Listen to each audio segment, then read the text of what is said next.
embattled Congressman Matt Gaetz. Matt Gaetz was one of the very few members in the entire Congress who bothered to stand up against permanent Washington on behalf of his constituents. Matt Gaetz right now, he's a problem for the Democratic Party, and he can cause a lot of hiccups in passing of laws. So we're going to keep running those stories to keep hurting him. If you stand for the flag and kneel in prayer, if you want to build America up and not burn her to the ground, then welcome, my fellow patriots. You are in the right place. This is the movement for you. You ever watch this guy on television? It's like a machine. Matt Gaetz. I'm a canceled man in some corners of the internet. Many days I'm a marked man in Congress, a wanted man by the deep state. They aren't really coming for me. They're coming for you. I'm just in the way. Welcome back to Firebrand. We're broadcasting live out of room 2021 of the Rayburn House office building here on the Capitol Complex in Washington, D.C., and it was whistleblower testimony day today in the House Judiciary Committee. We had FBI whistleblowers with claims of misconduct and violations of the law and retaliation, security clearances stripped, lives ruined, and lies exposed. Lies that have been told by the media and the national security state. And FBI Director Chris Wray, Mary on Getter, says, where can I watch the whistleblower testimony? Because she was working when it was going on earlier today. And you have come to the right place, because the purpose of this show is to break down some of the game tape on what we learned, what has been debunked from the mainstream narrative, particularly regarding January 6th, and the federal government's involvement. You will not want to miss some of the clips that we're going to play. So thank you for being with us. Make sure if you are listening that you give us that 5-star rating on Apple or wherever you're listening. Leave us a review. And if you're watching live, make sure you're subscribed with notifications turned on. That way you are always the first to know when we're rocking and rolling on key things here in the Congress. So the principal objective of this hearing was to showcase the extent to which political capture has taken over the FBI.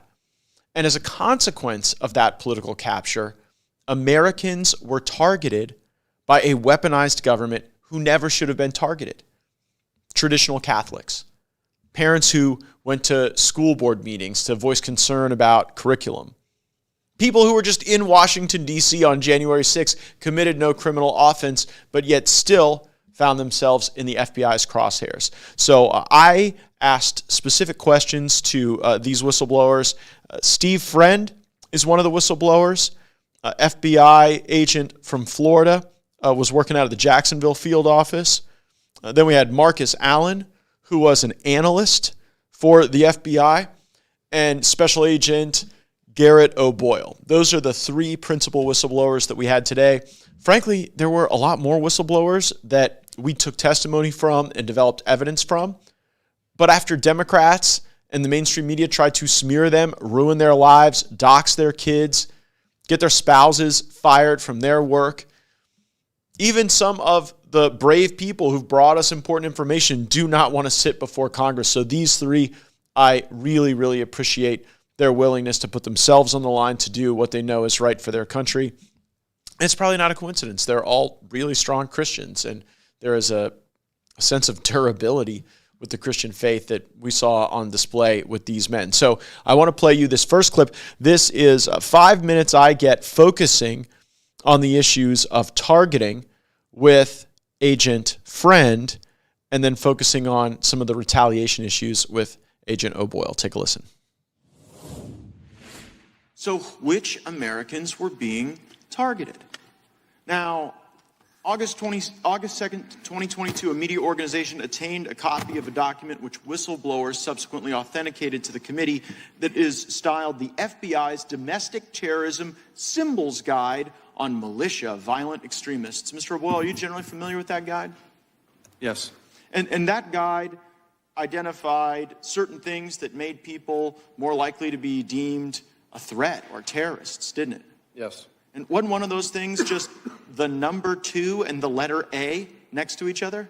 Yes, it was. And in your experience as a law enforcement official, does putting the word 2 or the letter 2 and A next to each other make someone more likely to be violent or law-breaking? No.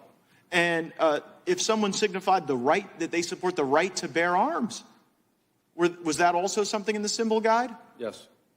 And how about, this one really got me, the Betsy Ross flag. Was the Betsy Ross flag in the terrorism symbol guide? It was. And what about the Betsy Ross flag makes someone more likely to be a violent extremist? I wish there was a reasonable explanation for that question. There isn't. And people blew the whistle and said, this stuff is crazy. Americans are being targeted. Mr. Friend, you ever been to a school board meeting? Yes, I have. FBI ever sent you to the parking lot of a school board meeting? Yes, they have. And in the parking lot of a school board meeting where the FBI sent you, you were taking down information regarding people's license plates. That's correct. Now, it wasn't the first time you'd been to a school board meeting, was it? No, I went on my own as a private citizen. As a parent. Yes. And so there you were. It must have been quite an interesting perspective. There you were taking down the information of people, parents attending school board meetings on behest of the FBI. And you had been one of those parents at a school board meeting. How did that feel? Well, after I attended privately, my colleagues teased me that they were probably going to start investigating me. You used to go after the worst of the worst, didn't you? Yes, I believe so. You went after people who looked at child porn. Yes. People who were sexually exploiting children. Yes. And then you were in the parking lot of a school board meeting, taking down the information of parents. What happened to the cases that you were working to protect our communities from the worst predators that exist? I was told they were not to be resourced, and then after I was suspended, they were handed off to local law enforcement. Wow, so the FBI just decided it was more important to have you in that parking lot of that school board meeting than getting the worst of the worst away from people that they could harm. That's correct. But you deserve the consequences you are getting, according to the ranking member.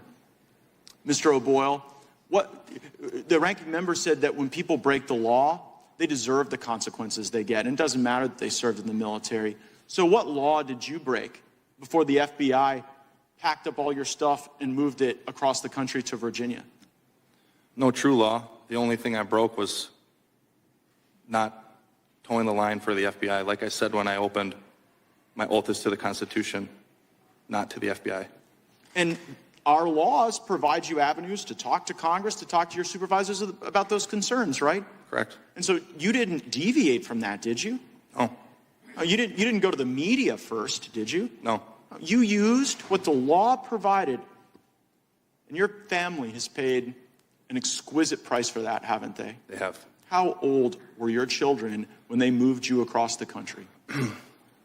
6, 5, 3, and 2 weeks. A 2-week-old baby. Could you get your stuff? 6 weeks later. Oh, so for 6 weeks, almost every possession to your name the FBI had and wouldn't give back to you. How did you, what time of year was it? Was it winter, summer? When I reported, it was in September. So when we were traveling, it was summertime essentially. So we had basically summer clothes, but then we were basically stranded in Wisconsin, which is where we're from. It gets cold there pretty quick. And yeah, I'll take your word for it. I'm a Florida man. But what was it like when you had to go and explain to your wife that you didn't have coats for your children because the FBI wouldn't give them back to you? It was horrible. I mean, we were asking family for clothes and excuse me. It was a difficult time. Yeah, you became a charity case, didn't you? I did, and now I get derided for that. I never thought I'd have to accept charity in my life. I thought I would be able to take care of my family, but I'm grateful for everyone who has provided charity to me. That even includes a former colleague's church. I would name the church to give them recognition, but I'm too worried that the FBI would send informants to infiltrate that church as well. Yeah, well, they've already done that with the Catholics. I yield back. We are back live. Garrett O'Boyle was powerful and emotional and earnest and honest. And in a moment, we're going to get to how these whistleblowers were treated by House Democrats. But first, Ed on Rumble says, save these whistleblowers. I thought they did a terrific job, and it is an intimidating thing to sit before the United States Congress and answer questions if it's not something you've been trained to do or familiar with. I thought they were exceptional. Cheryl on Facebook says the FBI has been weaponized. Totally agree on that front. And Patriot Mom on Getter wants to know why our domestic terrorism law enforcement assets are not being directed at Antifa and BLM and are instead directed at parents at school board meetings, traditional Catholics, anyone in Washington, D.C. on January 6th. Wait till I get to the January 6th stuff. You're not going to believe the revelations that we've been able to uncover. But first, you have to see how some of these Democrats reacted to the raw, sincere, and I thought very effective testimony of our whistleblowers. Linda Sanchez is a particularly odious member of the United States Congress. She's a Democrat who, at the congressional baseball game, ran by the Republican dugout and flipped her middle finger to the Republicans. At the congressional baseball game. So she decides to utilize her time in this whistleblower hearing to try to smear Marcus Allen, one of the whistleblowers, and it ends humiliatingly for her. Take a listen. Mr. Allen, have you ever used Twitter, yes or no? I have utilized Twitter, yes. Okay, and is your account at Marcus A970-50645? That is absolutely not my account. Okay, that's not your account. Well, on December 5th, 2022, an account under the name Marcus Allen retweeted a tweet that said, That is not my account, ma'am. You haven't let me finish the question, Might sir. have been a football player. You haven't let me finish the question. And the time is mine. On December 5th, 2022, an account under the name of Marcus Allen retweeted a tweet that said, quote, Nancy Pelosi staged January 6th, retweet if you agree, end quote. Do you agree with that statement? Yes or no? That is, I don't, no ma'am. That's not my account at all. I'm asking whether you agree with that statement, yes or no? Can you please rephrase the statement? Yeah. Do you think that Nancy Pelosi staged January 6th? I just want him to answer He'll answer. Yeah, he'll answer. I'm just telling you your time's up. Do you believe that do you agree with the statement that this person tweeted that Nancy Pelosi staged January 6th? Yes or no? No. Thank you. We are back live, and for those of you who are listening to this podcast, I want to apologize that you had to hear the shrill voice of Linda Sanchez quite like that, but at least you didn't have to see her.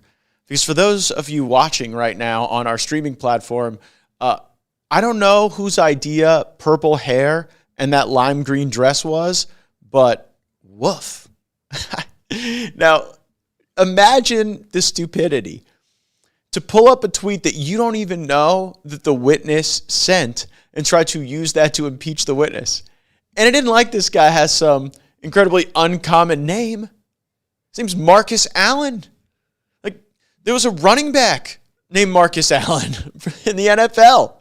Maybe he sent the tweet, but we had to have a little fun with Linda Sanchez after this. Someone went out and created a Linda Sanchez 31399 account and tweeted, Donald Trump is the greatest president of my lifetime. And of course, I had to quote tweet that. Congresswoman Linda Sanchez must answer for her tweet. I think it went pretty viral, got over 250,000 views. But Linda Sanchez, be better. Don't make Congress look so bad that you're not even able to validate the identity of someone before attempting to impeach a patriot, by the way. And Marcus Allen, that guy you saw, 2 tours in Iraq. We'll get to that in a moment. Great guy. But I felt the need to allow Marcus Allen to respond to that attack from Linda Sanchez. And so I'm going to play a clip of one of the moments I had in the hearing. The beginning will be allowing Mr. Allen to share with the country what a patriot he is following that unfair attack. But then you're going to see a clip from George Hill. Now I want to set this up for you. George Hill is working out of the Boston field office. And I just get the sense that you got a bunch of these kind of older Boston guys. And when these New Age, Washington, know-it-all, beltway types start telling the boys in Boston that they've got to go and start criminal process against people who never even were at the Capitol in the absence of predication, well, there was pushback. And wait till you hear what the FBI field office in Washington said to the FBI field office in Boston about why they wouldn't give Boston the tapes. Take a listen. Mr. Allen, we just astonishingly heard a Democrat on this committee question your allegiance to the United States. How many tours in Iraq did you do? I did 2 tours in Iraq, sir.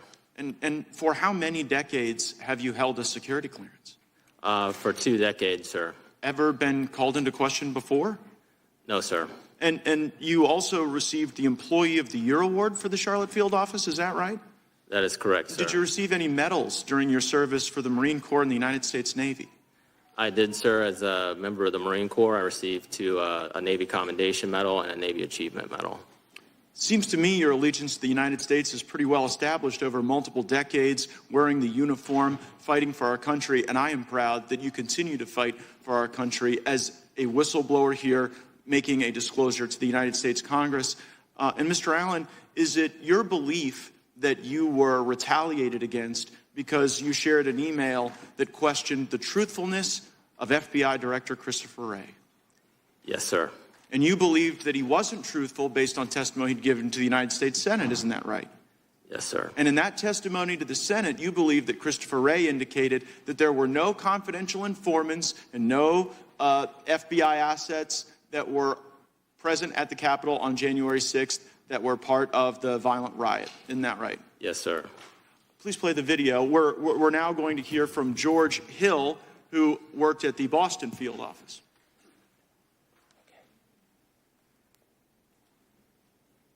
The SSA in Boston said they were going to a political rally, which is First Amendment protected activity. No, we're not uploading. We're not starting cases on these people.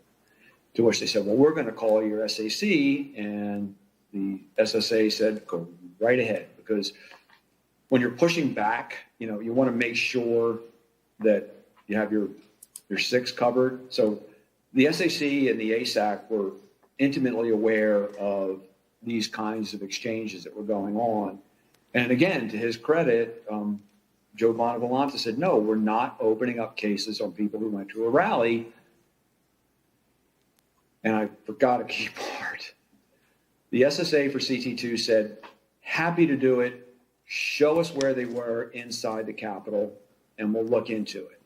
To which WFO said, we can't show you those videos unless you can tell us the exact time and place those individuals were inside the Capitol. To which the SSA responded back, and I was privy to these conversations firsthand. Why can't you show us? Why can't you just give us access to the 11,000 hours of video that's available? Because there may be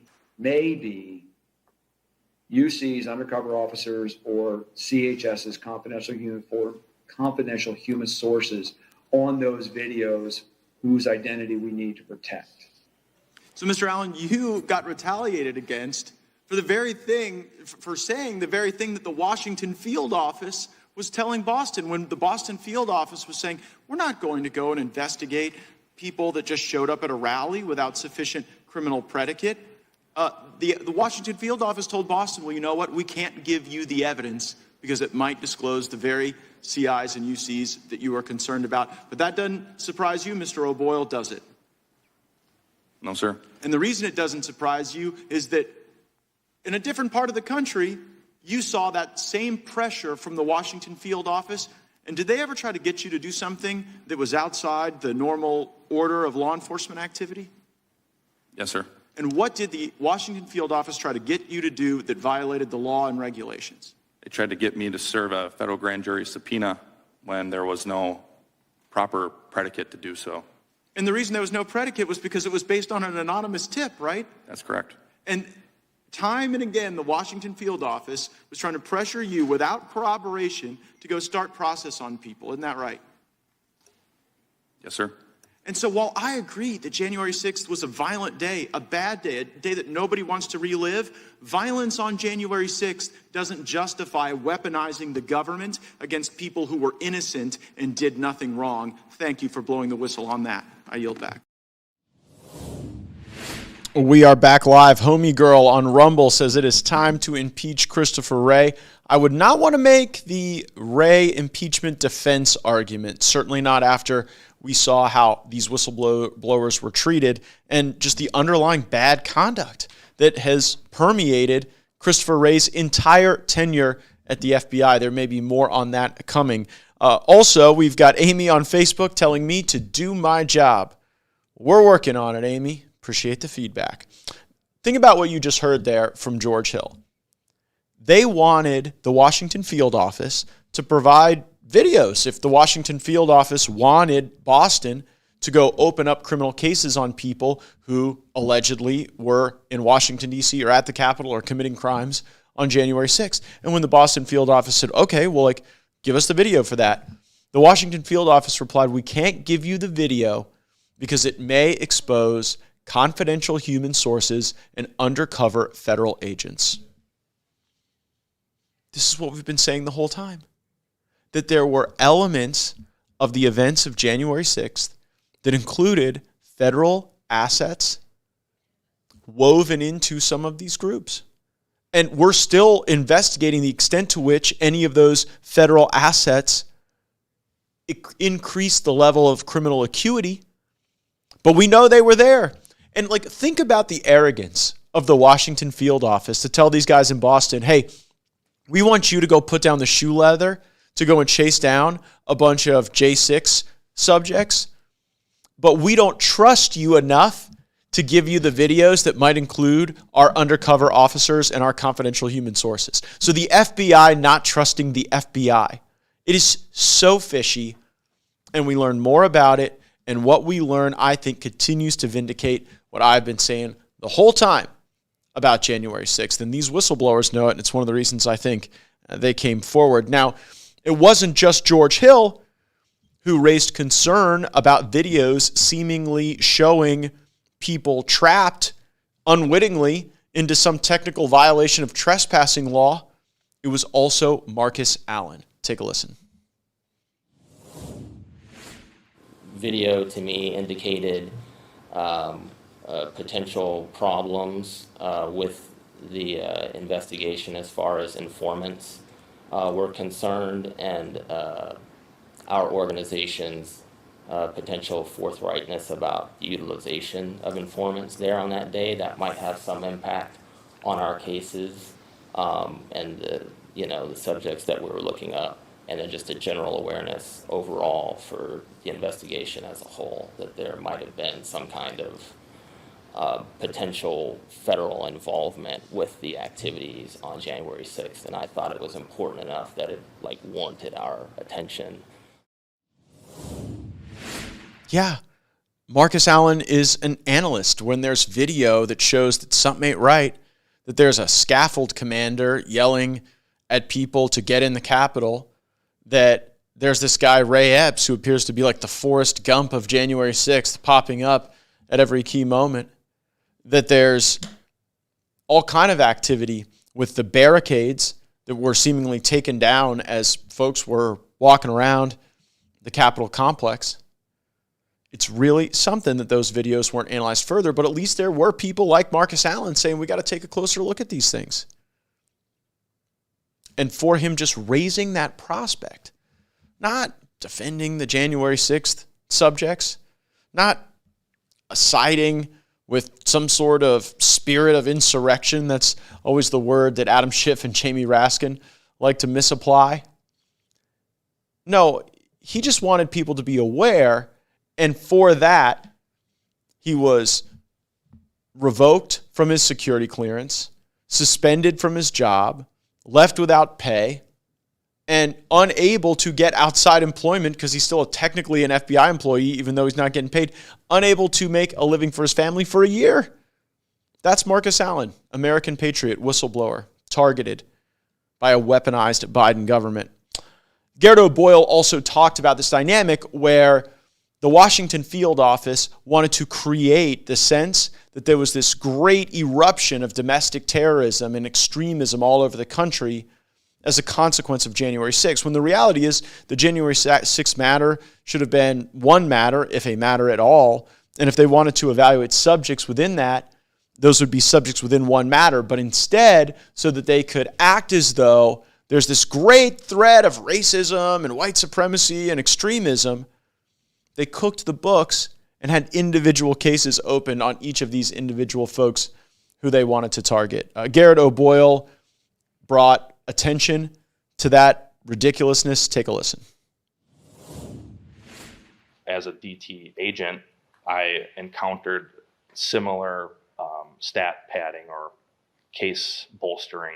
Truth be told, it was one case, but the FBI had me open up 4 different cases because they had me open a case for every individual that I had a articulable factual basis that there may have been potential federal law being violated. Or like on a criminal case, say you're working like a gang, which this case was, I guess, like a militia.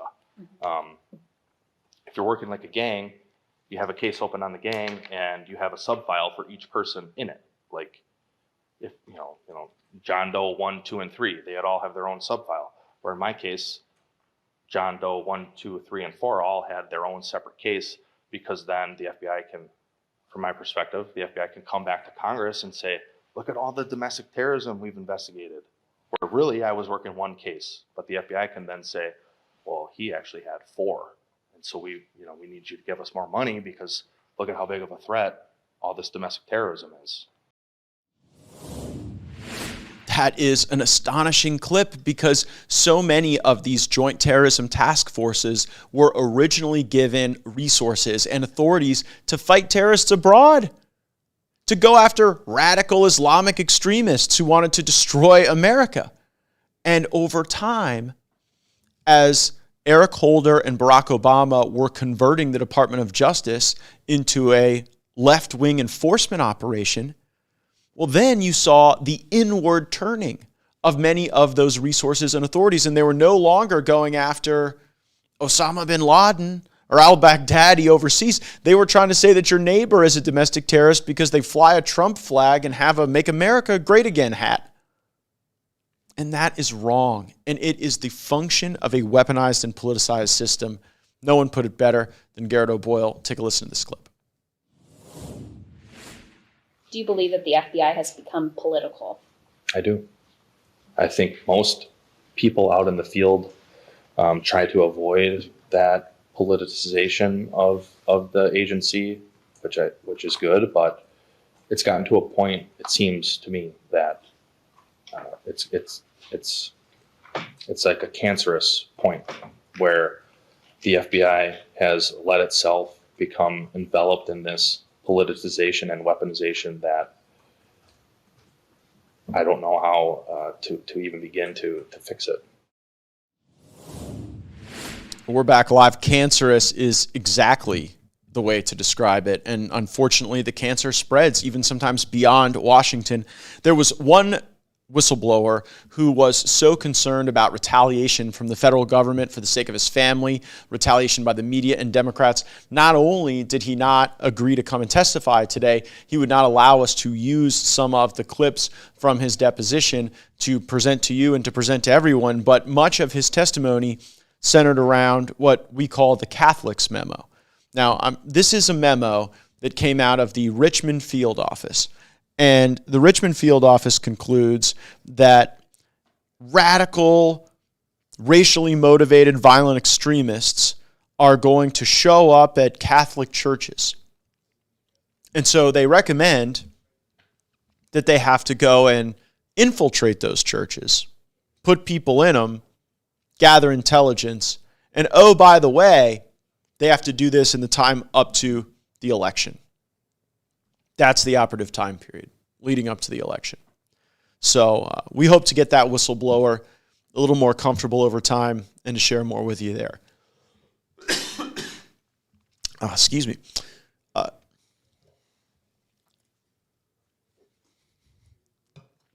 So I want to give a take on the Durham report. Man, we'll have to take that out of the pod. The Durham report. So we get this 300-plus page report. I gave takes on it on Chris Plant's The Right Side. Make sure to check those out. They're on our Rumble channel. And I'm disappointed there weren't more indictments. Durham charges 3 people, gets a plea agreement on 1, the FBI lawyer who changed evidence before a secret court. And Kevin Kleinsmith, that lawyer, is already back to practicing law in Washington, D.C. Think about that. No consequence for cheating before a secret court. Durham lost his other 2 cases and brought no further charges. I think it's incredibly disappointing. We will have special counsel Durham before the House Judiciary Committee on Thursday of next week, and I'll be right here with clips, analysis, and a plan forward. Thanks everyone so much for joining me. It is always a blessing to have you on Firebrand. Roll the credits.